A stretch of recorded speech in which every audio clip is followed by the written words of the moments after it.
What's up, Bomb Squad? It's episode 90 of TNT. We got a Thursday show in a way, but it's pretty much just a Midsommar episode review. I think it's just midsummer.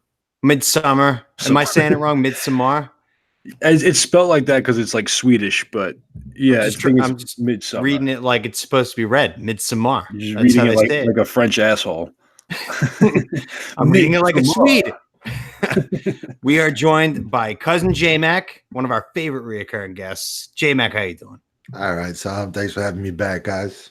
Yeah, like Anytime. I always say, always come on whenever you want to. But it's great because this is actually a pretty highly anticipated episode because I'm going to keep calling it Midsommar. Midsommar is something crazy. I haven't seen a crazier movie in theaters like this one, but J Mac has seen it twice, and this is a movie.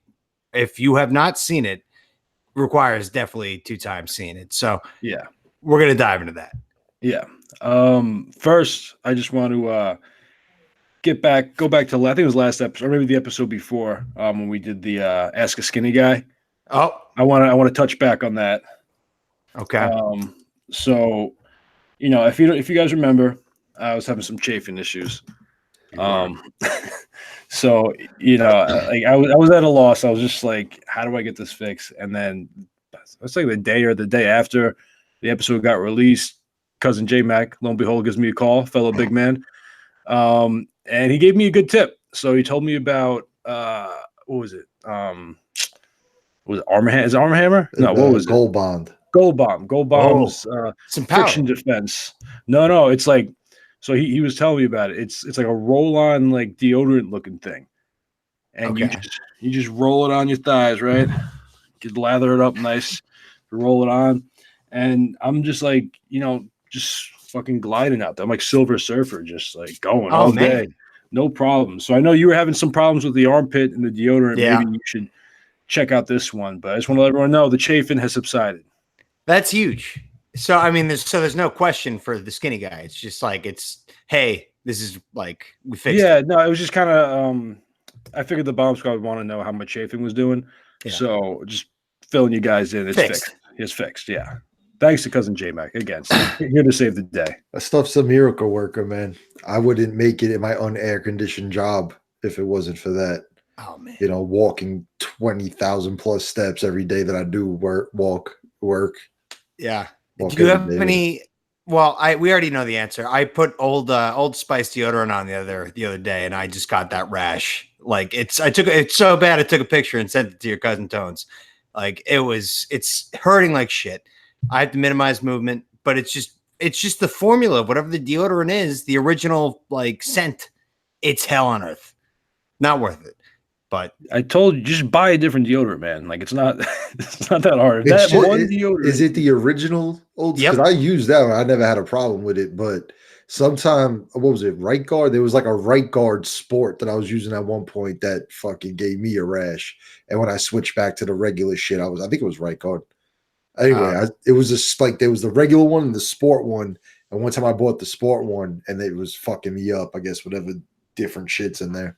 yeah, it's apparently there's aluminum in the formula, or something like that, which could easily be what's going on. But it's my fault. That's how I ride. I buy a stick of deodorant, and sometimes it gives me rashes, but it's a stick of deodorant. Like a stick will last you for a month or two, and that's a long-lasting product, even though it's only $3. Once I put it on, and I get out of the house, I forget to go pick it up. Now, let me ask you something. Do you have, because I know a lot of different like scents, whatever they have, like the gel one or like the white one. Which one do you use? I use just the regular. It's just a fucking stick of deodorant. No, I know, but sometimes it's like the blue like gel. Oh yeah, it's the blue. Okay. It's the blue. It's the blue gel. Okay, maybe try finding a white one. The white one's fine. Yeah, the white one works. It's just the blue one. So it's my fault. I mean, that's the end. It's my fault. It must just be the aluminum foil and the blue one that's what I giving you problems. That's what I think too. Yeah. But anyway, all right. Enough about my armpits. We got a classic 4-pack talking. Hold on. Oh, what? I got some news.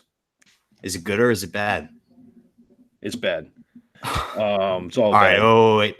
Time out real quick. Let me just text my mom real quick. It's only gonna take one. Not now, Mom. Middle of a podcast. She always knows.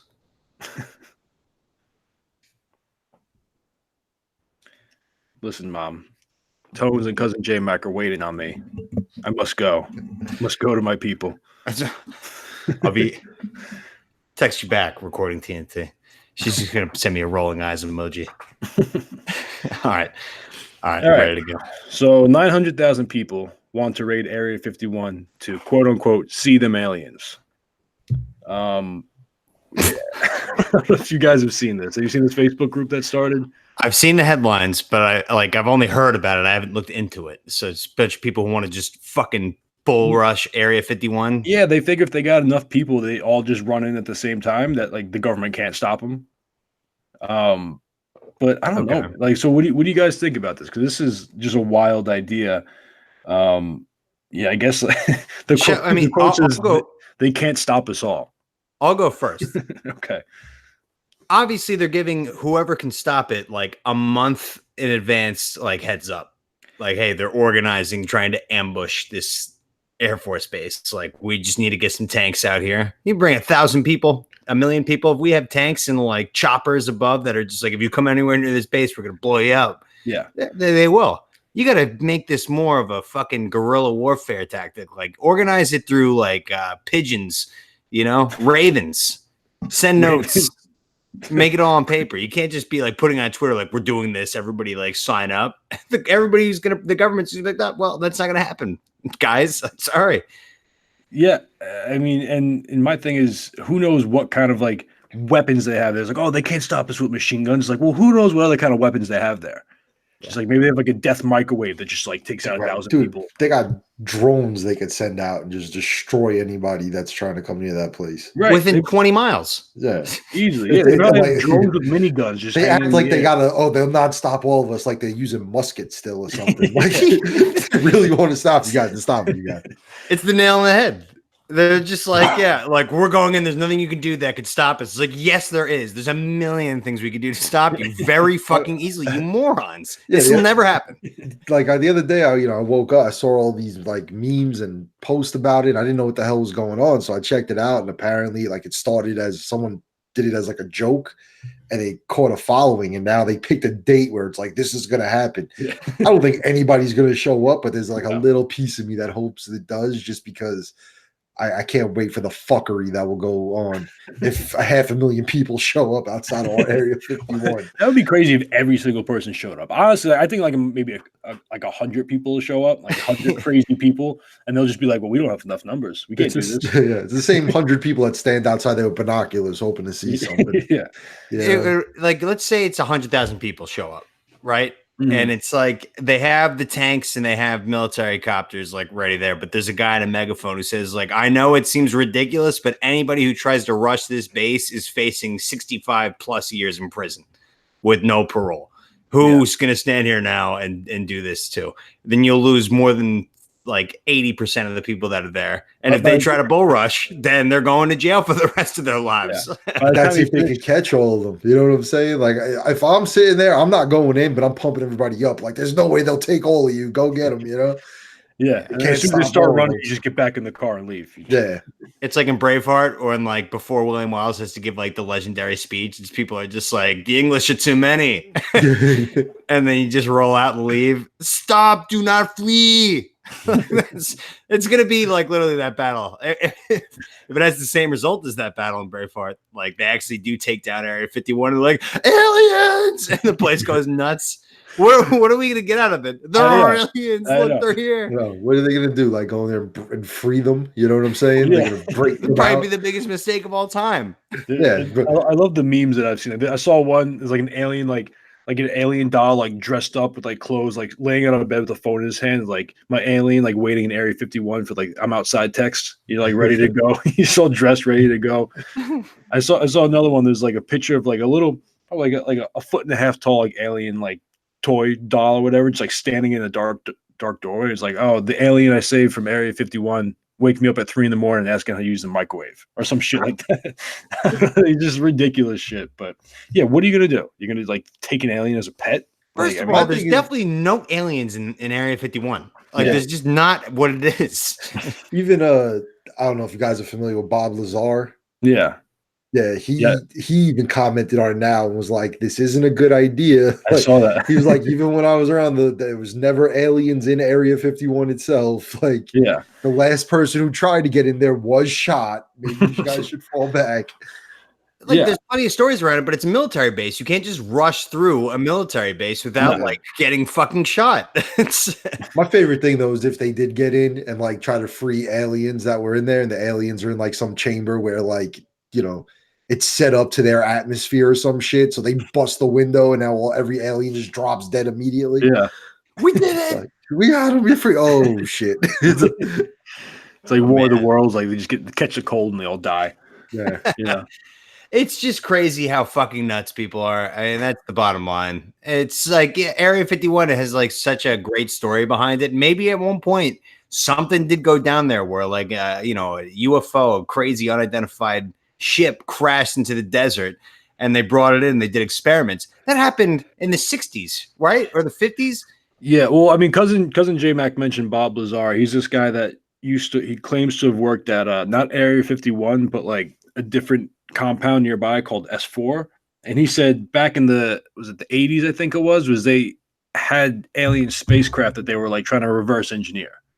Okay. So he claims to do this. It's controversial because they've tried to discredit him and all this stuff, but and that's what he claims. Recently, they put like an updated documentary about him on Netflix. This guy made, and they're showing now how shit he was talking about in the 80s that everybody was saying he was full of shit about is all kind of come to fruition. Yeah, almost like 30 years now, and he, you know, they've been able to prove that he actually worked at the place that these government agencies say he didn't. He was talking about this element in 1989 that didn't exist then, but is now on our periodic table and shit. And they actually believe he fucking stole some when he left. So the government still like raids his business regularly trying to find it over all kinds of stupid shit. Quick side note before we continue. Do you know what the periodic symbol for gold is?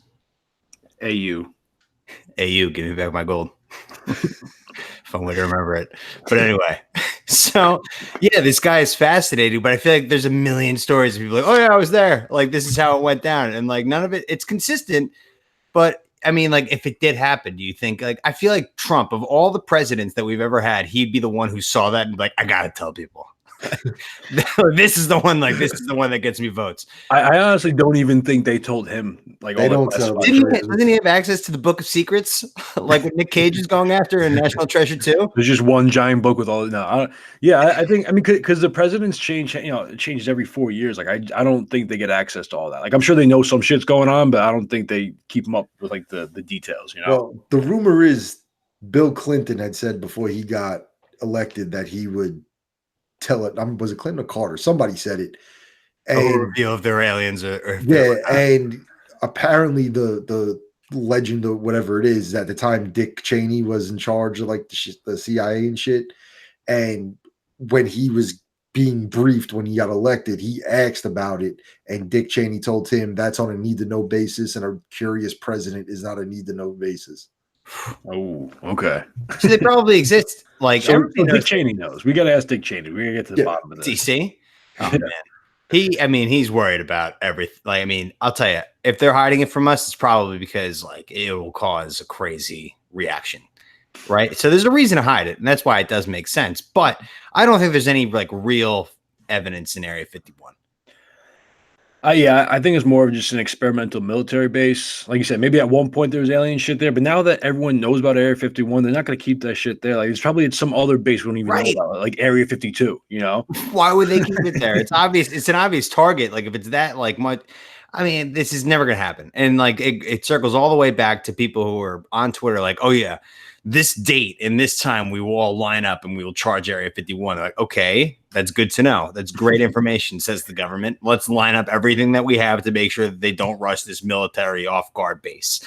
I just love how they all planned. 500,000 people planned to show up in the fucking desert but like nobody's organizing porter potties. Like There's no food airports stands. near there. It's like, yeah, you just guys just can all show up and hope for the best that you don't burn to death in the sun in the middle. Listen, if you really want to make some money, you get a food truck and you go set up shop out there. And That's a genius idea. Yeah, let's do it. Go to Area 51 and open Tom Subs. Make subs for the people who made the mistake of going. The government will just be like, these guys are just capitalizing. Like, yeah, Tom Subs. I'll try one. Oh yeah, this bread is great. Yeah, we can make like UFO shaped sandwiches. Like try our new UFO Tom Subs. Yeah, $15.99. Fucking ridiculous. Upcharge. All right, but anyway, let's get into it. We got our classic 4-pack talking flicks hybrid. We're talking Midsommar. Let's get into it, Kane. All right, Midsommar. So I have the plot kind of like listed here. I'm gonna try to breeze through it in less than a minute. All right. So for anybody who has not seen it, just go away. Go put on anyone who hasn't seen it. Pause the episode. Go to your car. Just get out of here. Get in the car. Drive to the movie theater. Watch it, and then on the ride back, you can play it again. Yep. Exactly. So, all right. I'll do it real quick. College student Danny Arter suffers from severe emotional trauma after her sister kills their parents and commits suicide one winter. Yada, yada, yada. Her boyfriend's studying anthropology, needs to write a thesis, and his two best friends are going, they have to write a thesis as well. I just kind of summarized that, sort of it up at the same time. I'm going to summarize it myself. Fuck it. I don't need this Wikipedia page. They got a Swedish buddy, all right, at college. Do it live. We'll fucking do it live. All right. Because I can't stop thinking about this goddamn movie. I don't have to fucking read the script. They got a Swedish buddy, beautiful blue eyes, long hair. Seems like a saint of a man. Oh, you should come to my place where I'm born and raised. And wait, real quick. Would you do him? Yes. Okay. Before Continue. I knew everything. Right. Okay. Continue. Okay. So these two guys need to write a thesis to get their PhD, and they're like, "Oh, this fucking thing in Sweden sounds like a perfect like masterpiece to write about, based on the way that there's Midsommar, like the way that the Swedish guys are describing it, like there's nothing else like it on the planet." So fast forward, the girl is the main plot. Her boyfriend is friends with those guys. He sucks as a boyfriend, and then she hears that they're going to Sweden, and he's like, "Do you want to go?" And she was like, "Yeah, I want to go." So she goes. And then when they get there, they do mushrooms a lot. So that's the biggest thing to take away from. This is the most accurate depiction of what doing mushrooms is. A lot of people who've never done them think you just see shit like, oh my God, there's an elephant over there or something. No. Do it. Things are just like, woof, and your eyes are all fucking weird. So they do a great job with that. But then once they actually get into this goddamn place, it's a cult. It's a crazy psychopathic cult that's doing this one tradition that happens, every 90 years? Well, if I'm not mistaken, I think all of those things happen every year except for the last scene, like when they burn everything. I think that's the one that happens every 90 years. So everything else, like the Atispan, whatever, when the old people jump off the cliff and the May Queen, that's all every year. But that one at the end. So Midsommar happens every year, but the ending of the movie happens every 90 years. Yeah. Gotcha. So this place is fucking weird. They seem nice. They do mushrooms all the time. They just trip balls and they have their principles. And then it spirals out of control. So the guys who are writing their thesis are total dicks. Like, they're the worst. Like, can I get a picture of that? Like, you mind if I fucking take a video and put it on Instagram? Like, they didn't say that, but they're like, let me get my phone out and do that. Like, if you aware what's going on here, like, you should know immediately. You got to read the room. You got to be able to read the room. Read the room. You and your thesis. Like, fucking shut up about your thesis and just like do the mushrooms and just chill and adjust. But then, so the life cycles in this thing. So like the way that the cult works, it's what are the ages? So you go until it's 1836, 72? 1836, 54, 72. Yeah. Right. So what's the math on that? Like every 18 years, probably? Is that? No, it's probably more. No. Well, 1836, that is 18 years, but then 54. Yeah, I guess it's every 18 years. Yeah. Okay. That makes sense. Yeah.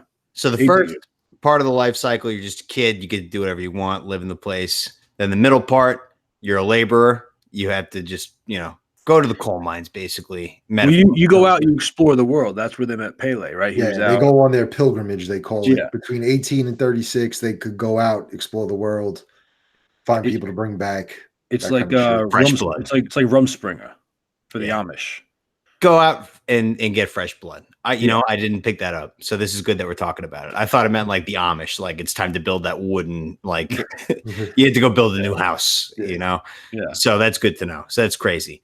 And then the last part of your life is you're an elder, so you get to like mentor people. And then when you're 72, you learn pretty quickly how fucked up this movie is, because there's the sacrifice of the two 72-year-old elders who had to jump off a cliff, and they show every bit of it. It's fucking disgusting.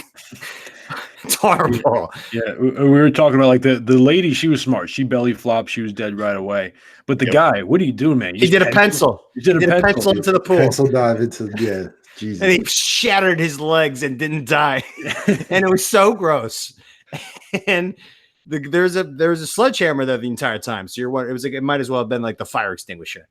It's like why is that guy holding a gigantic hammer? And then this guy pencil dives into the stones, breaks his entire bottom half, and is just sitting there like, oh my God.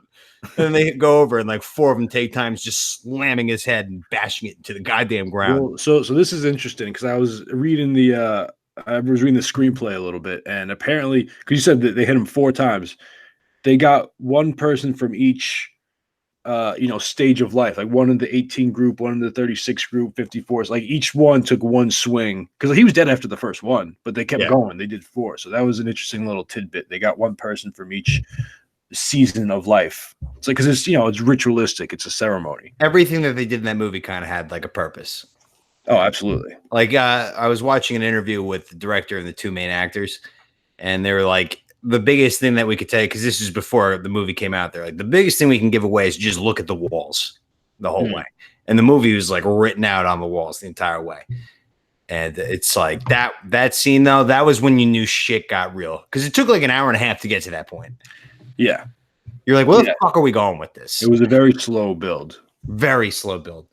See, to me, it seems slow because I saw it twice, right? Yeah. And the first time around, like I noticed the movie was long. It didn't feel slow, but at one point I do remember being like, Jesus Christ, I feel like I've been in this theater a minute now, you know?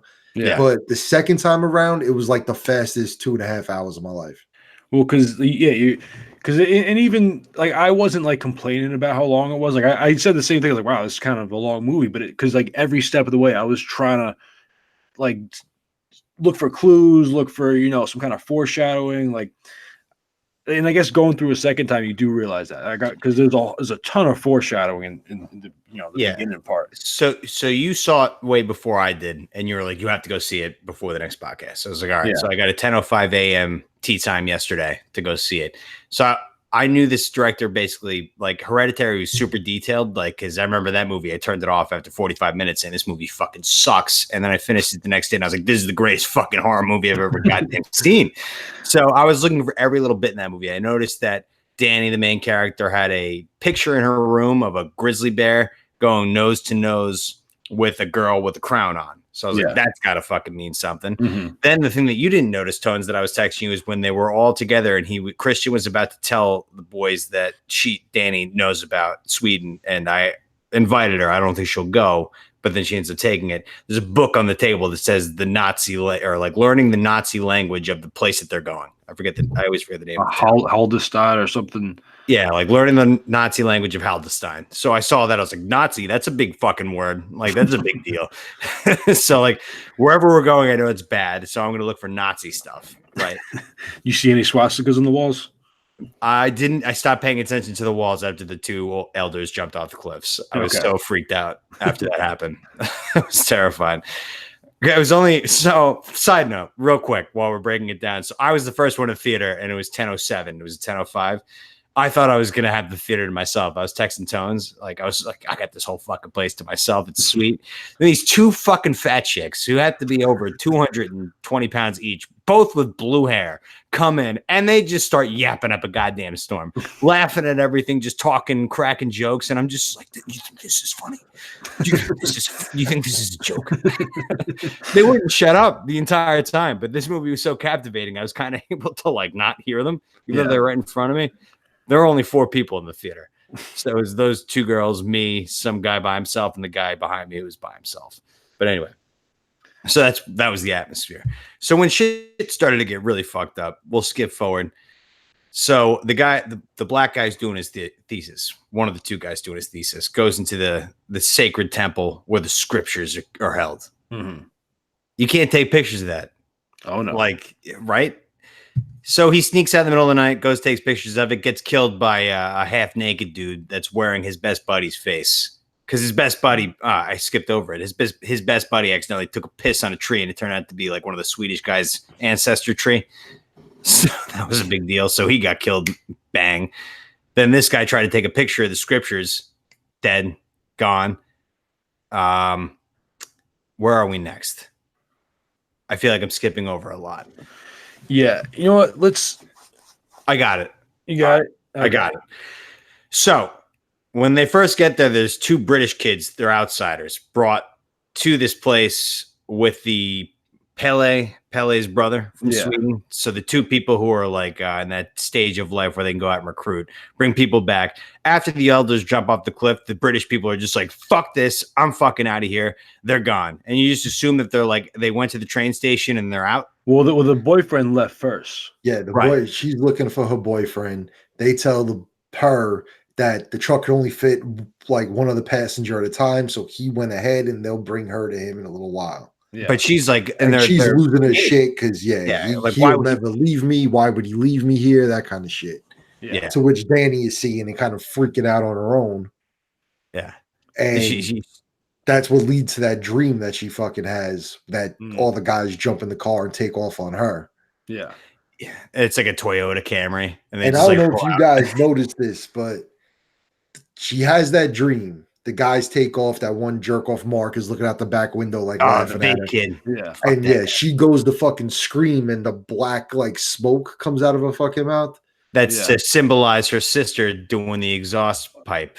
Yeah, but it's also she's expelling something because when she wakes up from that dream for the rest of the movie, like she is visibly like looking healthier. But she's darker skin, her skin is shiny. She's in a different way. Before then, she's so like depressed and fucking pale and shit. She's not looking good. From that point on, after that fucking dream, when she blows out that black shit, she's a different person. Yeah. And you know what's interesting too about that scene is when she's having that nightmare, the girl who's like been deemed ready to fuck guys, she like while Danny's having the nightmare, she notices it. And that's when she goes and puts the love spell under her boyfriend. Remember that scene during that whole nightmare? Because I thought she was going over because she noticed that she was having a nightmare and she's going to try to fix it. But no, she's going to try and steal her boyfriend with this love spell. And they caught her. And she ended up putting pubes in his salad, basically. Like, you know, this is like a symbol that we do here. That means that I like you and I'm ready to fuck. Well, even that, when the 2 British kids are walking with Pele's brother and they walk by that like set of tapestries and it has all the fucking drawings of the chick cutting her pubes and then fucking putting the period blood in the fucking cup and shit. Yeah. When they're sitting there for dinner, do you notice that fucking Christian's cup was darker than everybody else's? Yeah. The liquid in his cup was darker than everybody else's. It's like everyone was drinking lemonade and he had strawberry lemonade. You know? They're like pink lemonade. I'm saying, how the fuck has he not noticed this? Like they're lining the cups. I noticed that the first time around and I didn't think of it, but you could see that the other girl who's like the server, like purposely is like putting the shit out and puts that cup in front of him. Yeah. I didn't like I noticed it was a different color, but then once like he found the pube, I'm just like, oh, okay. When he's cutting open the pie, I was more focused on when like you're not allowed to eat until it's right. Is like and you know when it's right. Fun like fact, that's kind of like my on my dad's side of the family. like my grandma's super religious, so it's like anytime you go to eat, like if like you eat before like prayer, like you're like the black sheep of the family. Like there's so many times like I'll be sitting there, I'll be eating, and then my grandma said, "It's like, all right, so let's pray." I'm just like, oh, I'm with a mouthful of food. Oh shit. That's what it reminded me of. So after all this fucked up shit happens that you'll see, Bomb Squad, when you watch this movie, this is where we get to the bare bones. Okay, so Danny ends up winning a dancing competition, right? We'll call it. You just have to go around the circle holding onto the ropes, and the last man standing wins May Queen, which means you're just the king or the queen of Midsommar. And her boyfriend, Christian, is just drugged with mushrooms, like a weird psychedelic, fucked up drink. It looks like they just put a bunch of dirt in some water. It was some kind of tea that they made that had all kinds of shit in there. Yeah. Where the girl said it has, it's made from spring water with special properties. Mm-hmm. And but she specifically tells him this is made to like bring down your defenses. And she was fucked up while she was given that. Yeah, she was almost. I thought she was gonna try to fuck him right there in front of everybody. Yeah. Because the way she was like, anyway, fucking. She tells him this shit, and the fucking asshole goes ahead and drinks it anyway. Yeah. He said, "I'm afraid of having a bad trip," and then she's like, no, it's all good. All right, that'd be fine. All right. Real quick, I don't think they mentioned this in the movie, and I didn't finish the screenplay, but like they mentioned it a couple times already. I'm like about a third of the way through. If you remember those blue tarps that were kind of over like the crops and stuff near the Yellow Temple. Yeah, exactly. And in the screenplay, apparently they used to collect the dew from that and do stuff with that. You know, like the morning dew kind of thing. They used to collect the dew from the tarp. So I didn't get, I haven't found out exactly what the point of that is, but I don't think they mentioned that in the movie. No, I don't remember anything about the tarp. I just figured it was some farming shit I didn't know nothing about, so I didn't bother. Right. So I mean, you mentioned stuff about like the spring water. So maybe that has something to do with it. I don't know. Maybe I'm because like that's just like a weird thing. Like who just like drinks dew water, Yeah. Yeah. Well, I mean, if anybody does, it's these people, to be honest. It'll help mushrooms to grow, the moisture. And that's probably exactly what it is. Yeah. But yeah, because they're 24/7 like on mushrooms. Like that's a crazy life. I mean, that is literally insanity. Yeah. I mean, that's not a bad way to live, honestly. Yeah. It could be over time. It's fun probably for a week, and then you're probably just like, I don't even remember my name. Like, I don't know who I am. They say a lot of people are starting to microdose mushrooms. It helps them think better and shit. They using mushrooms to treat PTSD and depression. Mm-hmm. Well, I mean, they're decriminalized in Colorado now. I mean, you could like start selling them at fucking head shops and shit. Yeah. I'll tell you, I mean, if you're on mushrooms, you better not drive a car. Like that's intense. Well, I mean, the whole thing in microdosing is it's not like enough so you start like hallucinating, seeing shit, but like, just a little kind of get the brain tingling a little bit. Yeah, gotcha. All right. So anyway, back to Midsommar. So Christian, the boyfriend of the main character Danny, ends up having to fuck this chick who he's perfectly aligned with in their world, with the same horoscope and everything aligned. Which, by the way, did anyone else think that she was like 15, or was that just me? She might have been. They never disclosed how old she was. I figured she was young, but I didn't think she was like 15. Well, I mean, she looked young, but then like what? The elders have to give you permission to start banging. I thought that didn't happen until they were in that 18 stage. Maybe you're right. Well, that's how it happens in our world, but they probably purposely do not disclose how old she is. They definitely don't disclose how old she is because it's different in their cult world where like our age of consent is like 9 because the elders said so. It's like, it's meant to just take you like, what the fuck is this place, compared to what we live in now. Yeah. Well, I mean, she looked young, but at the same time, they were like showing her titties and stuff. So I'm guessing she wasn't like. And they said she had been given permission the year before. Okay. When Pele tells Christian that I think my sister, I forget the girl's name now. It was Maya. Maya, is taking a liking to you, and she just last year she had her, and he used the name for it. And he was like, "What the fuck?" And he was like, she's allowed to have sex. Yeah. Yeah. And then as he's fucked up, they like come out after Danny wins this dancing competition. She becomes the May Queen. She's doing her victory lap. And while she's doing her victory lap in the cart, they they pretty much take Christian to go fuck this girl, and everybody, all the women watch. Everybody's naked. It's fucking weird. This is where shit really got. It's full frontal. So we were talking about this. It's full frontal male nudity. So there's nothing more terrifying than when your movie has a soft dick. Like when you see a soft dick in a movie, you're just like, now everything is completely like off limits, no holds barred, soft dick. Like that is like aggressive. So now we can like burn people alive. We can do graphic murders, rape. It's bad. So someone said this. I don't know. I didn't notice it myself, but they said when he was running around, there was period blood on his dick. Because I guess she had her period because she had to go in the cup for him. Yeah. So it's see. I was thinking, is it period blood, or are they trying to imply that she was a virgin? That's why it was so ritualistic. Yeah. Because like, do they fucking do that shit every time somebody decides they want to have sex? You know what I'm saying? Like, they had to match her with somebody. Like they always say that the fucking elders have to like approve of it and match you to be able to bang each other. That's how they try to keep fucking incest and shit like that out of it, being such a small community. Yeah, but sometimes you have incest, and when you have an incest baby, they're the ones who draw pictures of everything. That's the scripture. There was So what was that guy's name? Do you remember? I forget. I pretty much just referred to him as what's Sloth.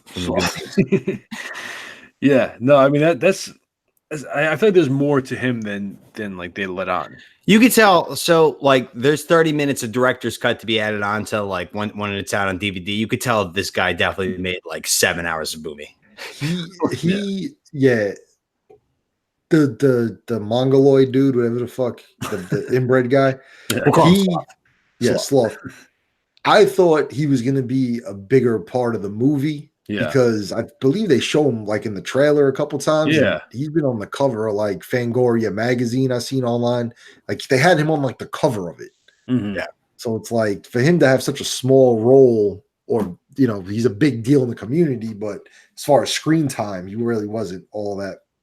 They definitely used the tactic with because it was a 2.5 hour movie, so they did explain as much as they could, but they used as like he's important, but we're only going to explain it a little bit. Like he's deformed because he's an incest baby, and he's just there in the corner drawing everything. Like that's all you need to know. Like he's the guy who just writes down what happened. Well, they said they purposely do make babies from incest to be like their oracles. Right. Because the guy said they're unclouded, like their minds are simple, so they're able to get inspiration from, God, they're C-SPAN. They're C-SPAN of the village. They're the unbiased. So, I'm just going to call it as it's seen. But what I realized the second time around watching it is that when they're talking to Christian or talking about Christian, they say something about him being unclouded when he's about to go in the room. And then I'm thinking like, are they like implying that he's an incest baby? He's an incest baby. He's simple. Or are they trying to make the new oracle? Is that why they're fucking? So you know what I'm saying? Like it didn't. Yeah, that was just something I was just trying to find. There might be nothing, and I was just stretching. But yeah, or maybe because he drank the special tea or whatever. Maybe his mind was unclouded from that. His mind was fucked when he drank that. Yeah, that was so fucked up. Whole fucking scene after she becomes the May Queen at that dinner table. And he's sitting there like freaking the fuck out. I felt like I was on mushrooms. Like, every time they would fucking show her and that flower on the fucking crown kept exposing. And the first time around, like that was like the only fucking thing I noticed was that flower. But watching it the second time, like all the fucking flowers are doing a little bit of something. The fucking chair, even the food on the table is like shit. I was like, what the fuck? Yeah. And then when the guy turns and claps at him, he's just like, ah. Yeah. Why would you do that? Like shrooms, and he's like desperately looking for a way to be like, am I bugging out? And then the guy just looks at him and claps, and he's just like, fuck, I am bugging out. I am in a fucked up place right now. Oh my God. And like, imagine my friends have all disappeared. I'm tripping balls. Like, what's going on? You're on a legitimate, like, quick path to like burning alive within like the next day, and you're on mushrooms, and you start to realize it. Like, yeah, I would be tense. Probably the most horrifying thing that could ever happen to somebody. Yeah. But so after he has to impregnate this girl, which, hold on, by the way, that scene, I just want to say for anyone out there that hasn't seen this movie and they've listened this far for some reason, if you want to go see it, do not see it with your parents. I went to see it with my parents. If you have one. I was sitting next to my mom during this scene. Probably one of those awkward things I've ever had to encounter. Just don't do it. Save yourself a favor. Go see it by yourself if you have to. The last movie I saw with my parents in theaters was with both of them was The Departed, and there was a sex scene, and it couldn't have been more awkward. Yeah. So this movie just shows like if I saw that with my parents, like you'd probably have to pay me like 10 grand to like get me to do that. Yeah. Yeah. I don't know why I even asked them. I was just like, cause I was ready to go by myself. I was like, oh fuck it, I'll just go. And then I was like, hey, I'm going to the movies. Like, you guys want to come? And they're like, what are you seeing? I was like, oh, that guy who made Hereditary, he made a new movie. And I was like, oh, I liked Hereditary. Let's go. I'm like, all right, fine. I should have just went. I should never asked. It was the most graphic sex scene in a movie I think I've ever seen. It was like a pure, like they made it like biblical, like what sex in the Bible would look like. And like it was just like weird, he just lays on top of her and plants the seed. It was weird because like all the old fat ladies are like sitting there playing with their titties and moaning, and they're all butt ass naked, they're froze, and they're just push all over the place. And then they're like holding his hand, singing into his ear while he's like, and then the old lady's pushing his ass, and it's just like, what is going on? So much bush. That was the scariest part of the movie for me, having to watch that next to my mom. I wasn't scared. I was just like disturbed. When that was happening, I knew things were about to get completely like even more out of control after this. Because the first time I saw it, I went with two of my buddies from work because my wife is up in New York visiting with my son. So I had two of my buddies from work, and it was us three and then this young couple in front of us. And during that scene and the scene when Danny sees them and then she's screaming and all the girls start screaming with her, everybody kind of did this weird like uncomfortable like chuckling laugh kind of thing, like and it wasn't like this shit's funny. It was more like, what the fuck is going on right now? At that point in the movie, you're just like, what the fuck is going on? Like she's crying and all the people are trying to like it's like that. Have you ever seen Rat Race, both of you? Yeah. Remember the scene where they're on the bus and the Lucys are crying together? Wow, because one's crying. It's like that. They're just trying to imitate her crying to make her feel more comfortable, but it's fucking weird. Trying to imitate her crying, or was it that the community is so like inclusive and connected that they're actually feeling what she is feeling? And there's them showing that now she's officially part of it, where her fucking reaction is making these other girls do that same shit. Right. Like they're fucking banging and she starts moaning. All those women in that room are moaning along with her. Yeah. No, absolutely. When fucking homeboy pencil dives off the fucking cliff and blows his fucking legs to shit, and he's laying there all fucked up, they all start freaking the fuck out too, until homeboy, fucking drops the hammer on his face. True. So and then even at the end, one more thing. At the end, when they're burning and you hear the people screaming inside, they all start screaming and jumping around like they're on fire. It's such a close, tight-knit community that they share all the emotions, all the feelings, the good, the bad, the pain. They all feel it together. Connection, if that's the right word, telekinesis, whatever the fuck it is. Mentally, they are connected, all of them. And even, what the fuck was I going to say about? Dude gets his head blown up. Oh, when fucking before those old people jump, like they establish early on in the beginning of the movie, which I thought was kind of cool, the way the beginning of the movie, the scenes are so dark and shit. And then they get to this like fucking beautiful, like landscapey, fucking bright as fuck, like outdoor stuff. But in the beginning of the movie, they've established that Danny has like anxiety issues, that she's dealing with some shit because of the issues with the sister and all that kind of stuff. Even before the parents get killed, which we haven't even fucking talked about yet, the murder-suicide that fucking happened in the beginning of the shit. Yeah. Before they even get to the fucking woods of Sweden. Like she's standing there and she's starting to like fucking freak out.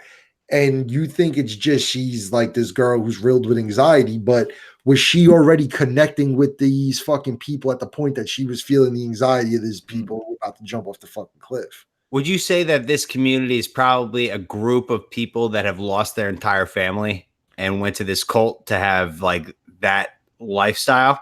Like the only way you can live or survive, you go there, is if you have no outside family. It's possible because Pele mentions that he lost his parents like in a fire. He tried to bring it up like 3 times. Where he's like, I lost my family too in a fire, and she's like, I don't want to fucking talk about it. There was a couple people I think who mentioned how they kind of lost their family. So I don't know if it's like exclusively that, but there's definitely a lot of people. But Pele, like he says, I lost my family in a fire. I'm thinking his family was one of those sacrifices at one point. You know what I'm saying? Yeah. Okay. So fucking I think they came up in that community and they do allow outsiders in. I think Pele had a crush on his homeboy's girlfriend and was like, you know what, man, maybe I need to fucking I hope she comes and she fucking Now hold on. He's hoping to get the okay to fucking mate with this. So you think that he staged the suicide by killing? I was just gonna get to that. Do you think that he staged the suicide to get her in the right mindset, so if she came over, she would be, because if you look at the emails, there's a couple times throughout the movie they mention like darkness, right? So like when they're talking about the May Queen, the dance, they said something along, the dark one along the lines, and then the email that Danny's sister sends, like it's getting dark now, like, or she mentions the darkness. So do you, and also another thing that I read on Reddit was that in the parents' bedroom, like on their nightstand, was like a thing of like a crown of flowers. Yeah. Their parents' house was fucking very similarly decorated to the way that the fucking shit in Sweden was. You know what I'm saying? Yeah. My buddy, I was listening, my boy Jerry Cortez, who does Slice and Dice with us. He was on his other show, Fresh Cuts, and they were talking about this, and he saw this motherfucking thing 3 times before I saw it once. Damn. Yeah, like fucking he's all wrapped up in it. He fucking, and if you guys want to track that episode down, if you like the movie enough, go find it, because I do. I'm going to see it again on Friday. He gets into all kinds of shit about the paintings, everything is fucking ridiculous. Anyway, he brought that up on that show, and the only thing that makes me think that Pele didn't do this is that although like foul fucked up shit is happening in the fucking town, like in Haagen-Dazs, wherever the fuck it's called, call it Hackensack. It's happening because of these pagan ritualistic fucking things that they think had to happen. Killing motherfuckers out on the street is different in their minds, I think, than what is going on in these rituals. Oh yeah, I mean the people who were in Hackensack in this dialogue, not actual Hackensack, but Hackensack here, because we forget the name. It's just part of what they do. So the recruiters, such as Pele or whatever, once he sees fresh blood, I don't think it's that hard of a sale to get them to come. I think it's like like every 90 years in Sweden, we have this festival where people dress up and you get to know the culture and all this and that. And if you have to write a thesis, it's probably fucking pretty easy to get them to come with you. And once you're there, because once they land and drive to the place, you can't just call the cops. It's another bone. That's the only bone I had to pick with this goddamn place. The guys were on their phone the entire time. You have to call the police after they fucking kill themselves. At one point, he goes to look something up and he has no service there. Oh, I forgot about that. Yeah, it was actually before then. Just before then, they established the phone has no service because Pele says tomorrow is whatever the fuck the name of it was. Yeah. And the only one who had any idea what it was the black kid, because he's been researching this shit for his thesis. And what's his name's like, you're not just going to tell me? And he tries to Google it, and it comes up that he has no fucking service. Yeah. Okay. Yeah. So that squashes that. One more thing, just kind of going back to Pele murdering Danny's family. When she's on the phone with Christian, when she's on the phone with him, all worried about his sister, she's like, wait, you said it doesn't, she's like, oh, but it doesn't sound like her. This doesn't seem like her writing the email. That was another thing she said, like another little hint she dropped. So I'm not saying either way or the other that Pele did it, but see, I thought she said something more along the lines was like, this one's different. Like, right. Yeah. I don't know the exact wording. I mean, I just took it more as she was trying to convey, like, this sounds like this is getting more serious, not so much that it wasn't her. You know what I mean? Yeah. Fair. Either way, even if it was him who staged it and killed them to get her to Hackensack, I don't think it makes that much of a difference in the effect of the movie. Whereas if it just naturally happened, where she like found out because of the boyfriend and like she wanted to go, if he staged it, like, does it make it that much different? To be honest, It definitely makes it a little bit. I think it does creepier. because I still don't think he fucking did it, man, because I think he Same. legitimately thinks that I think he saw an opportunity in Danny and I think he just, he got a hold on for her. She's It's a not like you're beautiful saying girl. like, "Hey, do you want to come to Iraq with us?" Like, no, it's Yeah. Sweden. Like, Like- it's a very easy thing to like, easy thing to get into. I think he could take it as a way of fucking saving her. Oh, Like, I think he's looking at the boyfriend like you're kind of a piece of Yeah. shit. Like the way the friends were talking about her when she's just calling him, like, and then it just shows how this girl needs. I mean, the whole fucking that dude Christian, like, piece of shit. Like, as far as relationship shit went, Yeah. terrible. Like, what did you guys think about his dick?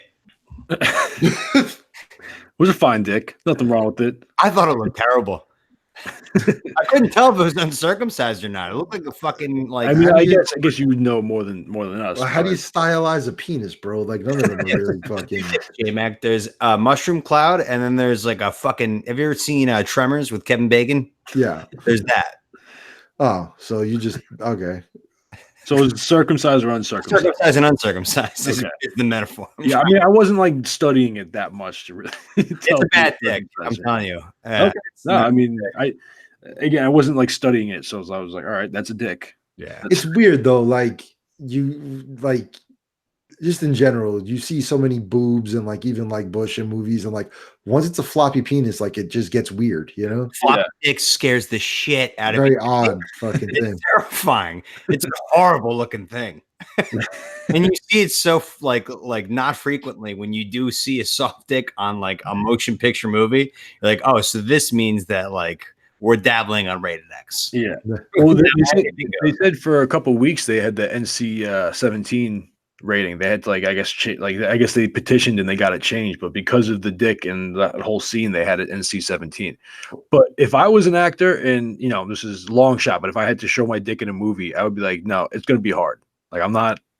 You gotta let me beef up a little before I go out there. Hold on, give me a second. Hold If on. you're running Don't around roll with yet, a don't roll car, yet. that ruins the whole film if we're going with the same plot. If he runs out there with a full-on, But he was just having sex. Like, it's not like unheard of for it to be hard. It's one thing if you're getting out of the shower and you just rock hard, but like you just finished like having sex, like, yeah, you're going to be hard. do you stay rock hard after you finish?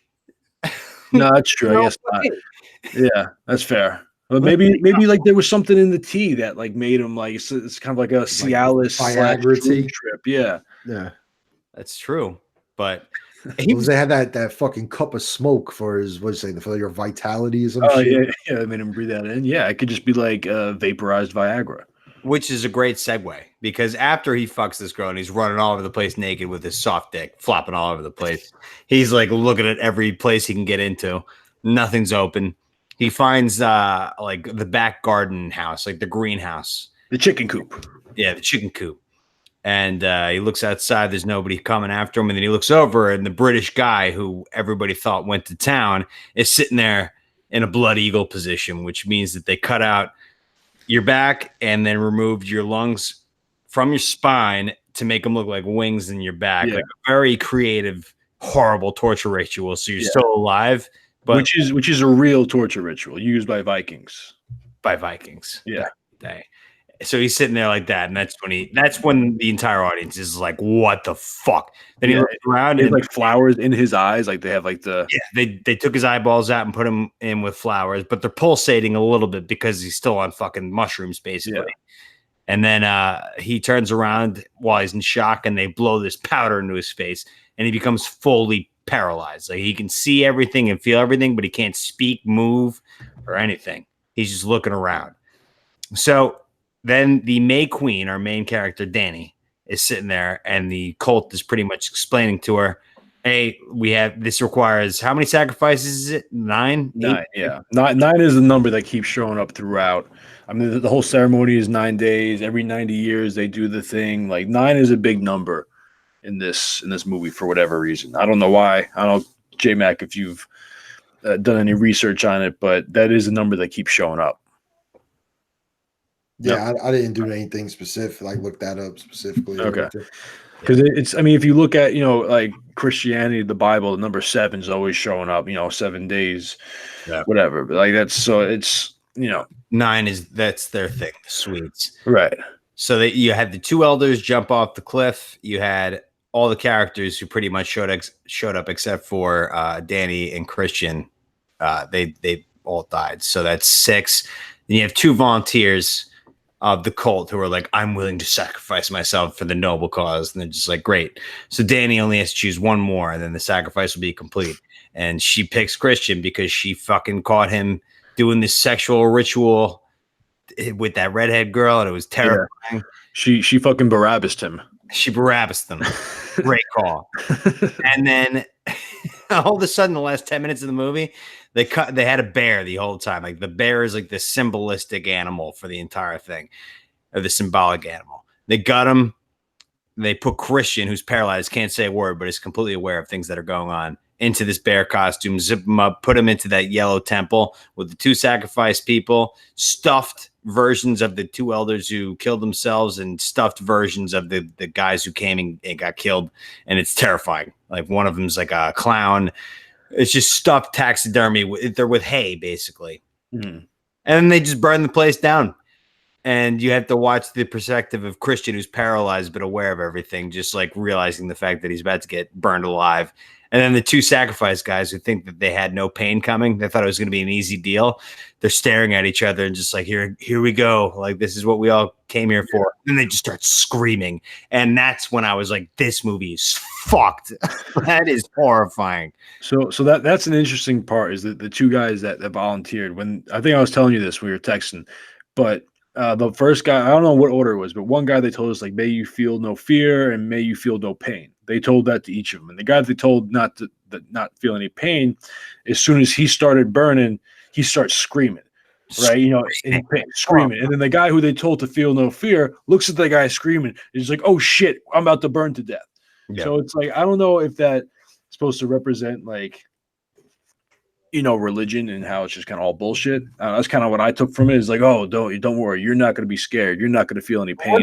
The one thing you can take out of that, like, because it was definitely meant to be noticed. It's definitely like, it's the realization that like, what are we doing? This whole thing was stupid. Like, how did we buy in? Now here we are, we're burning alive. Like, no matter what you believe in, you're burning alive, and it's going to be horrible. Yeah. Yeah. So that was interesting. And we talked about this a little bit. What do you think the bear means? What do you think the bear represents? Because like, it's an interest. Like, why a bear? It could have picked any animal. They could have stuffed them inside of a deer or an elk. Or I think it means a poor stock market. The bear market. But I said this kind of like jokingly when you asked me, but I said toxic masculinity. It's like, I mean, because he was a dick to his girlfriend the whole movie, and it's just like, she's standing up to the grizzly bear that is a man. Yeah. Yeah. I don't know. I mean, it's just interesting choice of, because they could have just put him in there and just burnt him, alive. They have to put him in a bear suit. Like, why a bear, Ever since I finished The Leftovers, J-Mac, have you seen The Leftovers, the whole thing? Nah, not yet. I haven't watched it all, to be honest. All right. I don't want to. Can you mute yourself? Take your headphones off real quick. All right. Headphones off real quick. This reminded me of like when he's talking to God and he just keeps answering his questions with why. Like, why was he like a bear and burned alive? Why not? Like, because it's what happened. It doesn't matter how we got to the end. We got there. Yeah. None of it made sense. I guess. Well, but yeah, you could. J-Man, put it back on. Yeah, but he definitely heard that.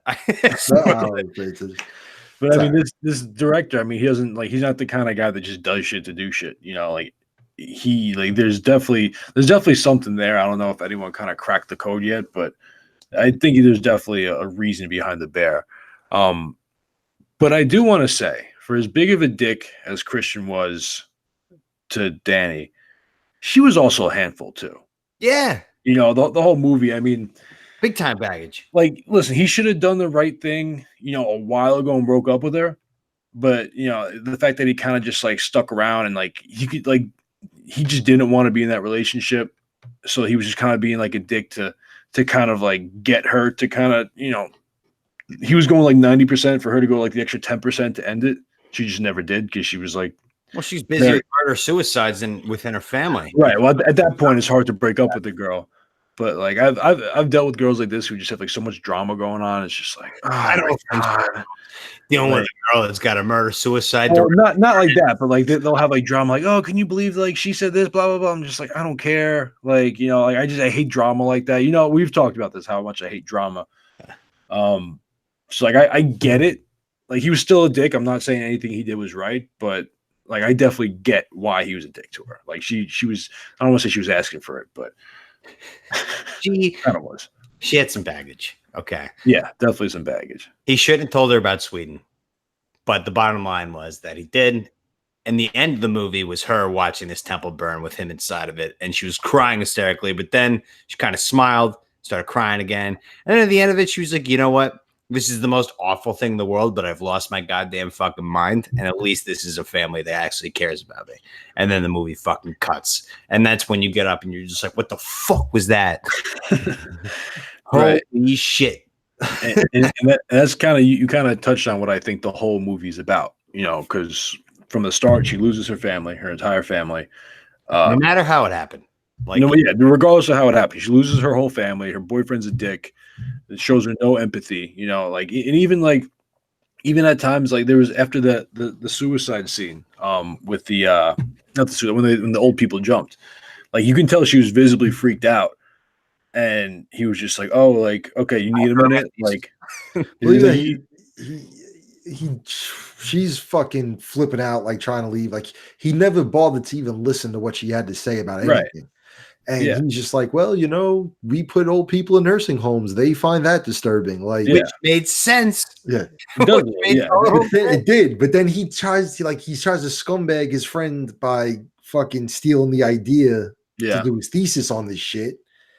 And like he was such a dick about that, which ultimately led to the black kid getting killed. Because if the black kid didn't feel the pressure, like now I gotta fucking compete about the same paper, he wouldn't have snuck back in there and try to take that picture, man. J-Mac, I disagree. He was asking to take pictures the entire time. He was, and he had permission. What's his name told him to do it discreetly. He was cool.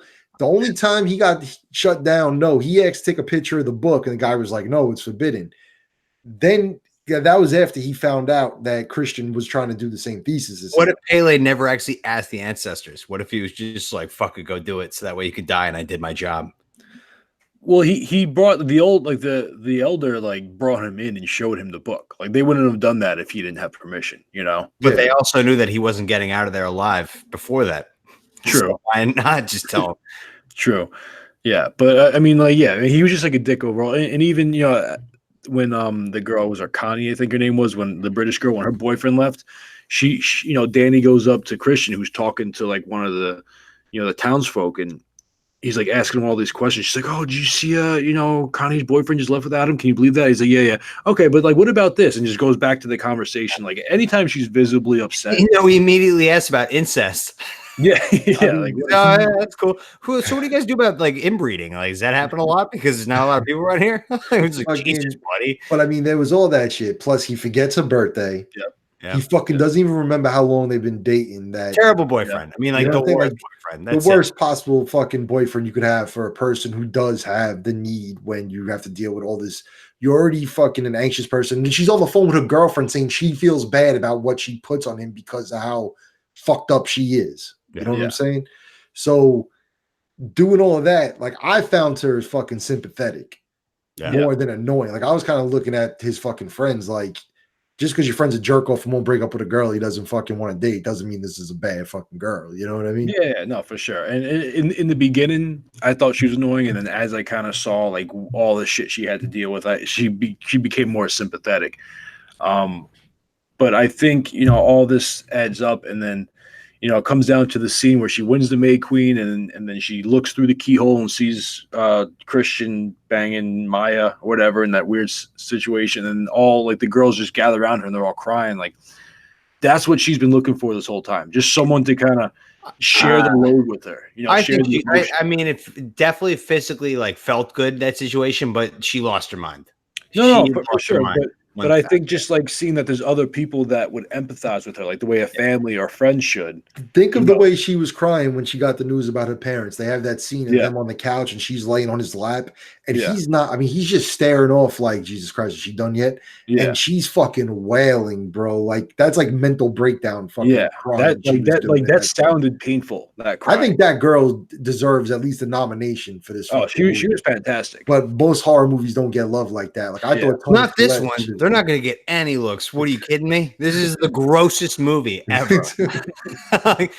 No way this gets any like mention at the Oscars. You know what was crazy? I didn't realize it till the second time I watched it, but the girl who plays Danny played fucking Paige, the wrestler in the Fight With My Family movie. I heard that, yeah. I didn't realize it was the same girl. I'm sitting there, I'm like, this girl looks so fucking familiar. And then for some reason just fucking popped in my head. I was like, oh shit. So I Googled, I was like, oh, it is her. Yeah. Fucking.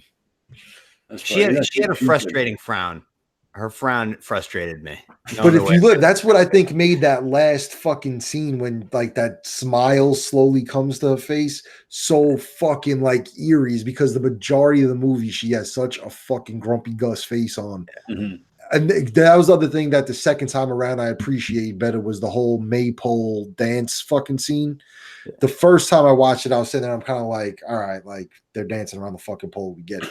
You know, like it was felt long. But the second time around, as they're showing her, she's going through all these different emotions of fucking like she's actually like being happy and smiling to like back to like confused and what the fuck. And then seeing Christian off to the side, like everybody else is like fucking watching and excited for me. And this jerk off is sitting there just being a dick. Fucking. And like, then when they start speaking fucking Swedish to each other and shit, and all of a sudden she could speak it, and it was like, what the fuck? Dude, like it was just so like her becoming part of that community slowly throughout the whole fucking movie. Yeah. Because she needed a fucking family. It was fucking amazing the way they did it. It's somehow, some way greatly tied together. Like, and like I knew it right when it happened. I was just like, yeah, like fucked up way of getting there, but now she's got people that like are kind of like her. And she'll be fine there, but everybody else, like, Jesus, you couldn't just shoot him with a gun. Like, you had to fucking blood eagle him. Oh, my God. But, all right, let's get to our scores. Official TNT Sticks of Dynamite for this movie. What are you giving it, Tones? I'm going to go I'm going to go with 8.5. I feel like if I watched it again, it would go up. But, you know, I did think the movie was a little long, you know, a little drawn out at points. I get it was, you know, setting everything up. It was still a very good movie, you know. I do want to see it again, and maybe I'll have a different score the second time around, but I'm going to go with an 8.5. All right. I mean, the fact that you can sit here and say, I can't wait to go see a 3-hour movie again in theaters shows that it's like at least very appealing. No, it was very good. Like it's not a movie that you can just watch for face value and be like, oh, that was cool. You know, like not like it was cool. There was cool parts to it. And I just want to say, love the cinematography, love the way it was shot. The music was so eerie, so kind of, you know, weird. I just love how like Hereditary was such a dark movie. He just went the exact opposite end, just everything out in broad daylight. So that was really cool. You know what? I'm gonna talk myself into an 8.7. I'm gonna go. All right. Okay.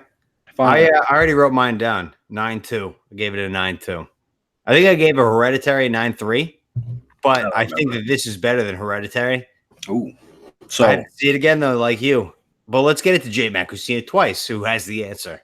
This is a 10 out of 10 for me. This is a oh shit. Like, this is now 10? Like in my like after only seeing this shit twice, this is now like probably in my fucking short list of like favorite movies. J-Mac, who literally has done a horror movie podcast for years, is saying that this is like the best. That honestly, like I think the more I watch it, the more shit I'll find in it to like. I already went into this with high expectations because Hereditary was so awesome. Well, Hereditary, I really liked. That's one. 2, A24 in general, the production company has put out so many movies that I fucking liked. Like anytime I see that shit in the beginning, I'm like, this is probably gonna be a pretty fucking cool movie. Yeah. But Jordan Peele, I saw him. He had a fucking quote with some interview where he said like that this is like one of the scariest fucking things he's ever seen, and this is a nightmare in daylight or some shit like that. And so I'm fucking going in like so pumped. I'm like, I'm gonna end up being disappointed because there's no way it can live up to this shit. So after the first viewing, liking it as much as I did, and then the second viewing, to me on the second viewing, any feeling you have of like certain scenes being dragged out or whatever, that shit's gonna go away. Like I said, the second time around, it went by in a fucking heartbeat. I was like, God damn, we're already up to this part already, you know? And it was just, it's fucking dope, man. I can't wait to see it again. Hopefully when my wife gets home, she'll want to fucking see it. I'll go see it again. If she's down to go see it, I'll go fucking sit through it again. What are your thoughts? So I talked about it on this podcast several times. So there's a wedding I've been invited to in October. It's Saturday before the Bucks play the Saints on Sunday, and it's 7 hours away of a drive. So I'm not going to go, and it's going to be a big deal, which sucks. But they're going to see this movie right now. They're in it. The two people are getting married. What do you put the percentage at that they're going to get divorced after watching this movie?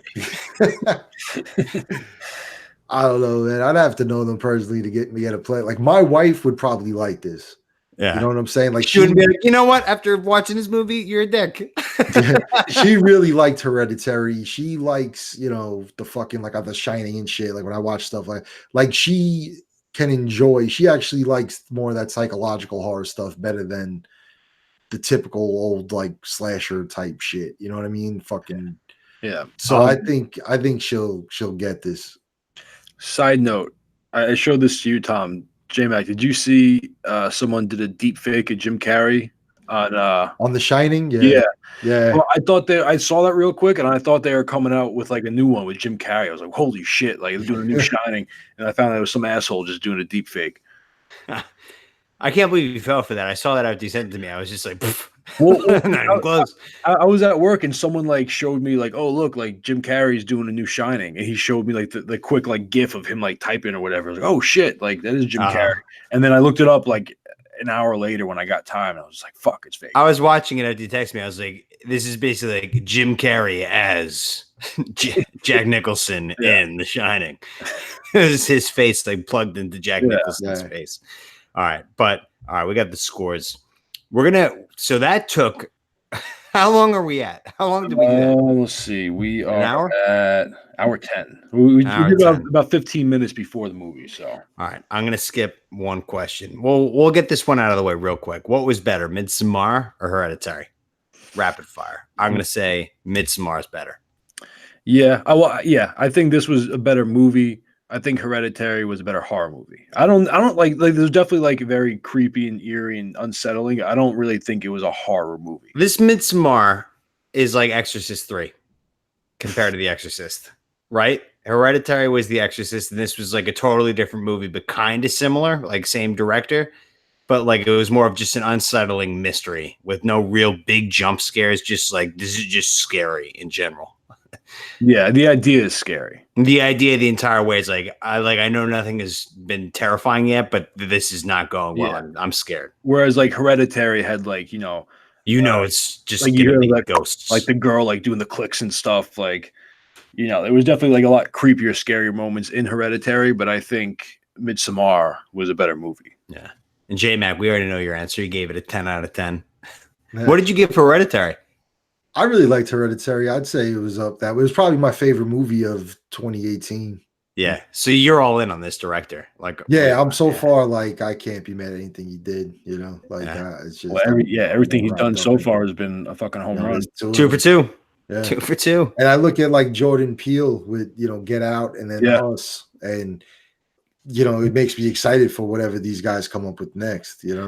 Absolutely. What's interesting is I don't know if you did. How much research he did on Ari Aster, but everything he did before Hereditary were comedy shorts. That's like the longest thing he ever did was a half-hour comedy short.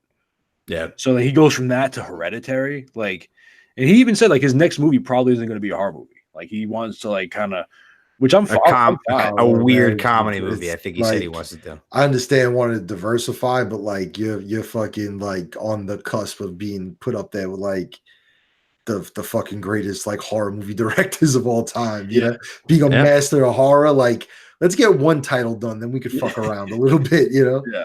And it draws. I mean, my all time favorite horror movie is The Exorcist, and like the reason The Exorcist was so good is because before they even got into just like the bullshit, easy to do, the girls possessed scene, is that they open it up with just a random fucking demon, Pazuzu, that's like biblically correct, has a personality, and you can look it up, and like that's what he based it around. This guy looks at like different random fucking. He goes through rabbit holes probably of just like different like horrible looking demons that nobody's heard of, and then that's what he bases like whatever that demon is, that's what I'm going to base like how things go wrong around the protagonist.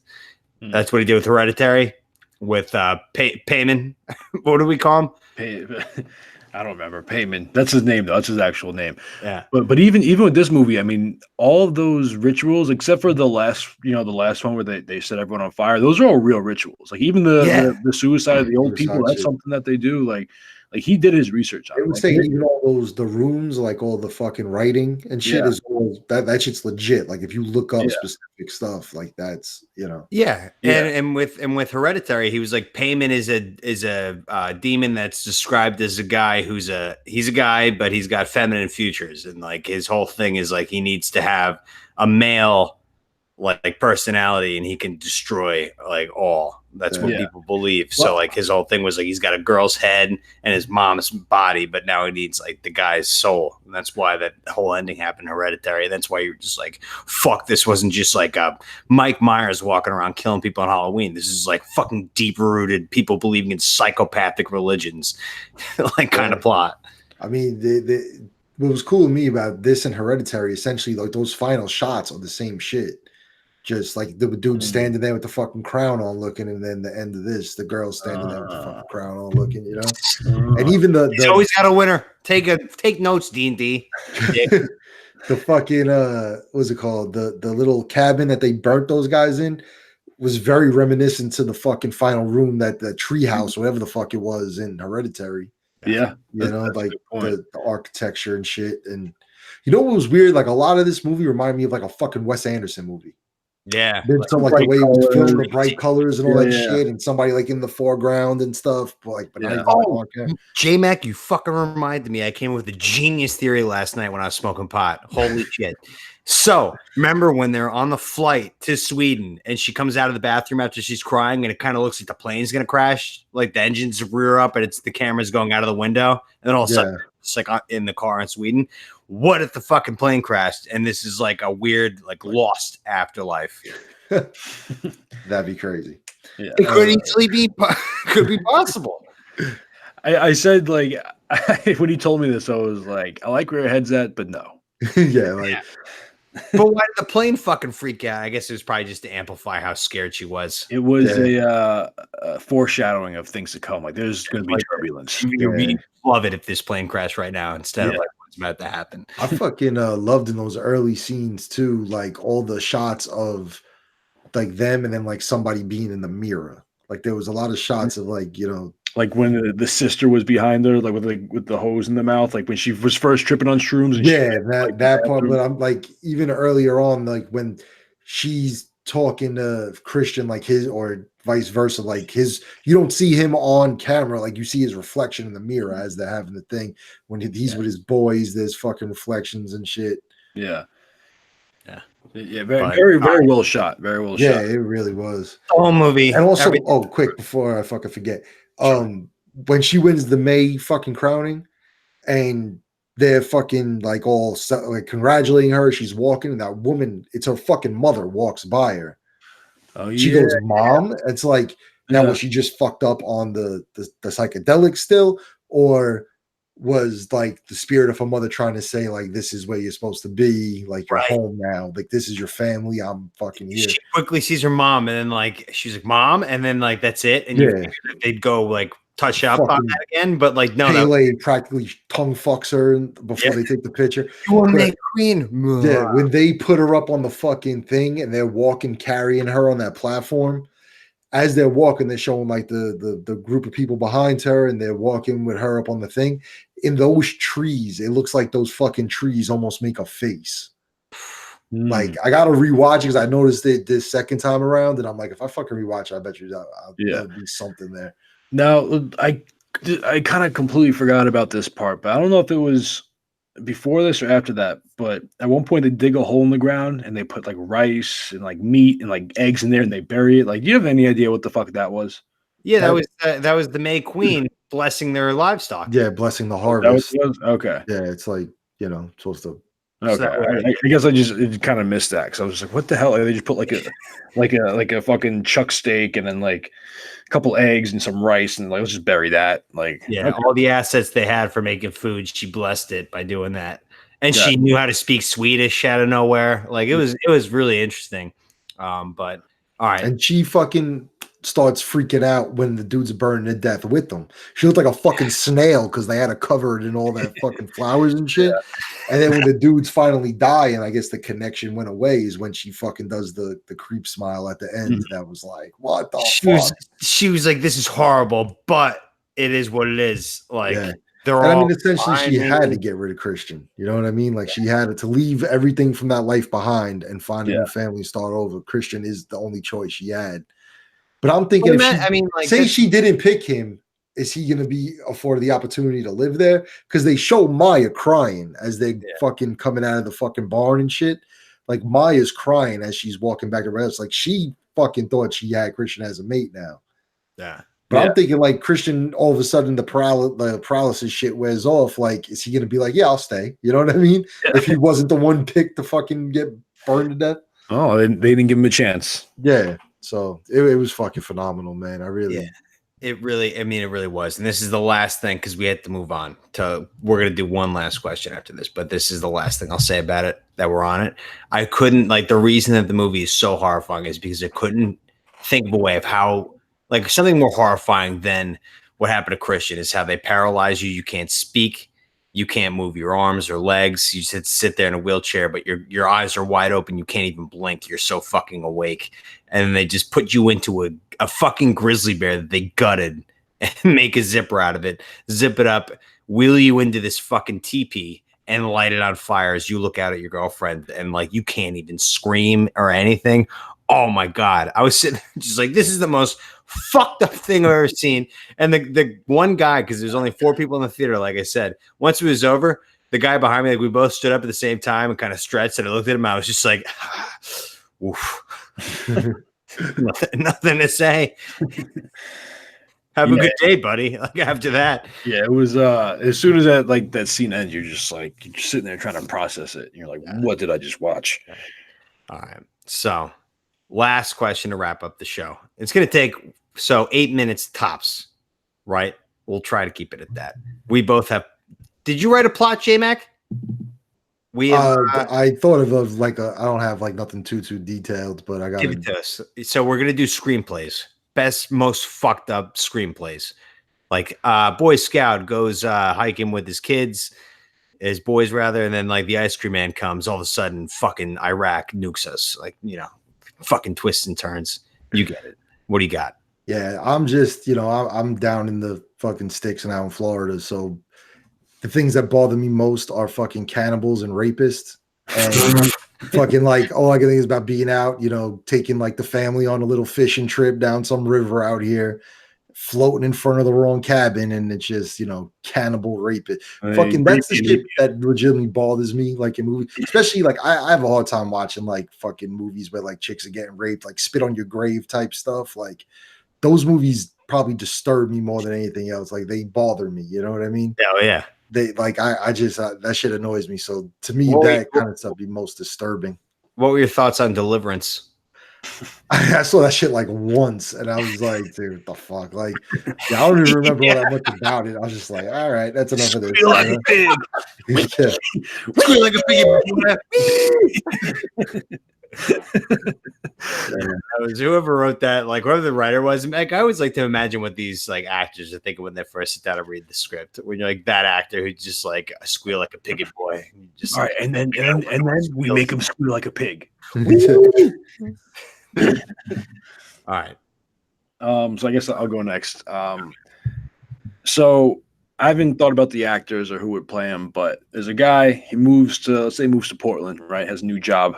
Moves there. Doesn't really know anybody. He's at the gym. He ends up befriending this guy, becomes a workout buddy, whatever. And then he's like, "Hey man, like, you seem pretty cool. Like, me and a couple of my buddies, we got a camping trip planned. Why don't you come out with us?" All right, yeah, sure. I don't really know anyone in town. I'll come out with you. They go out to the woods. It turns out that it's a satanic gay cult, and they just they just try to rape him and kill him in the woods, kind of delivering. So the whole point of this is like along that way, there's like so many things that happen in between that lead you to like right. There's just like a lot of kind of like subtle things that they say, like, "Oh yeah," or like or something. I don't know. There's like little things like that along the way. And then it just turns out like the ending scene is like they have like a giant like like horned goat like statue that they're burning, and then like they're like, "Come on, Steven, come on in," and then they try to rape him and kill him, or I don't know, something like that. That would be terrifying if it's just like, "Oh yeah, let's go on a camping trip," and then like you're just stuck in the woods, no cell service, and there's like 10 like. This movie gets a 38% on Rotten Tomatoes. Not if Ari Aster does it. All right, I got my whole thing written down here. Okay. Untitled, soon to be titled. I'm just gonna read it. The Mailman 2. Jim is a very successful man who is known for his salt manufacturing business. The movie begins with Jim on his 87th birthday, sitting alone and staring at a fireplace. He had a wife for 8 years, no kids, and has been divorced and alone for 60 years. He has just learned that he has mesothelioma and is going to die in about a year tops. The movie is him going through his memories, the ups and the downs, and eventually what led him to being completely alone with no one to give a shit, and that he's dying. Real deep, right? Jesus. Poor Jim. Jim realizes he was an awful man who didn't care about anyone but himself. Through these reflections, the audience is weeping. Then all of a sudden, there's a grizzly bear out of nowhere that breaks into his home. He grabs a gun, shoots the bear, but the bear doesn't even flinch and stops and stares at Jim. It's like Jim is being judged by the grizzly bear. Jim takes the gun again and accidentally shoots his dick off. Writhing in pain, the bear pounces. Jim puts up his best effort, but ultimately loses the fight and gets demolished by the grizzly bear. All of a sudden, there's fire everywhere. Jim somehow wakes up and sees that his place is engulfed in flames. He runs to grab his fire extinguisher, but learns quickly that his extinguisher has become a flamethrower. Jim realizes soon after that he is in hell and has been his entire life and will be for his entire life. It would actually sound like a good movie until the bear came in. That was awesome. I don't care what anybody says. It's a fucking masterpiece. Like I could see that like the first part before the bear and all that other crazy shit being like a Citizen Kane kind of movie. This is a slow burner. I don't know. Like, yeah, no, the first idea I think was good. I'm not on board with the bear and the flamethrower and hell. Yeah. But yeah, I was writing. I was just like, "This is intense. Let's hit it with a real like right hook." Bears, grizzly bears. Yeah. Interesting. So we'll give that a 93% of Rotten Tomatoes. How come that gets a fucking 93%? I guess a 38%. That's bullshit. The mine fucking ruled. Plain and simple. Very, very biased rating system here. I want the audience score. I don't want the critic score. All right. Well, Bomb Squad, you let us know. I don't think it's even a competition. Whose movie would you rather see? The guy getting raped by the gay satanic cult, the old 87-year-old guy fighting bears and dying and realizing that he's in hell and has been forever? I think my movie. My movie's deep. Well, how was he in hell for? Like, what does that even mean? He was in hell forever. So, like, why do you think he was alone forever? So it's the whole plot. It's beautiful. So his hell was just him like being old in a room by himself. He was in hell the entire time. But at some point, he had to not have been in hell. And it was a long time ago because hell is eternity. All right. You're just not getting it. Clearly, I'm not getting it. You'll listen back and you'll realize that this. The Mailman was a better movie, in my opinion. J-Mac, you heard The Mailman, right? I think so, yeah. Dennis Quaid, Mailman. Okay, yeah. Steals his wife. We're all right, that's the show. Thanks for tuning in, Bomb Squad, for episode 90. Boys, you got anything to say? J-Mac, thanks for coming on. Thank you guys for having me, man. It was fun to come talk about this madness. Yeah. Absolutely. It's a little scheduling kind of, PSA. So I'm going to Alaska next week. So why is that so funny, huh? Just sounds kind of no. I mean, but so we're gonna try and record some episodes this week before I go, so we have them for the next 2 weeks for you guys. So I think we're doing The Witch next with the leftovers once I finish that. So that'll probably be next week, and maybe we'll try and do another one for the week after because I'm gone for like 12 days. But yeah, I don't know. That's all I got. I just wanted to tell people I was going to Alaska. Speaking of bears, I'm going to go hunt myself a grizzly bear. You're gonna die. Probably. But imagine how much will blow up. It'd be like a Kurt Cobain kind of thing. People be wearing like TNT shirts around like 20 years later. Like Nirvana, you know. I think Tom's frozen. Yeah, I was gonna say he looks kind of creepy. His laptop probably died. Let's see. He just texted me.